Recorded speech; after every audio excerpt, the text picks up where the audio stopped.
இங்கே பாருங்கள் திசின் பிரீத்தி இடியாப்பம் சாப்பிட்ற கோழியை எப்படி பிடிக்கிறாருன்னு நீங்களும் பிடிங்க. இங்கே பாருங்கள் எக்ஸதா பிடிச்சிட்டாங்க கோழியை பிடிச்சி. ஏன் எக்ஸதா இப்படி கோழியை பிடிச்சிட்டு இருக்கா? கீழே எப்படி எக்ஸதா கோழியை?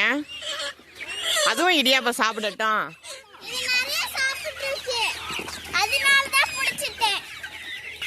இங்கே பாருங்கம்மே எங்கள் கோழிகளுக்கு எவ்வளோ பிடிச்சிருக்குங்க இடியாப்பம், எவ்வளோ விரும்பி சாப்பிட்றாங்கன்னு பாருங்கள். ஆளுக்கு ஒரு பக்கமாக கொத்தி கொத்தி எடுத்துகிட்டு போகிறாங்க. போட்டோன்னே எப்படி அடிச்சாங்க. இதில் பாருங்கள் ஒரு கோழி ஒரு ரெக்கையை வச்சுட்டு நானும் இடியாமல் சாப்பிட்றேன்னு சொல்லிட்டு வந்து நிற்கிது. எந்த கோழியும் டிஸ்டர்ப் பண்ணாமல் அந்த கோழியும் சாப்பிட்டுட்ருக்குங்க. அங்கே பாருங்களேன் எது மேலெலாம் ஏறி சாப்பிடுதுன்னு. கோழிகளுக்கு ரொம்ப பிடிச்சிருக்கு போல். யாரெல்லாம் அவங்க யார் உங்கள் வீட்லேயும் கோழிகளுக்கு இடியாப்பம் போடுவீங்கன்னு சொல்லிட்டு கமெண்ட் பண்ணுங்கள் ஃப்ரெண்ட்ஸ். எங்கள்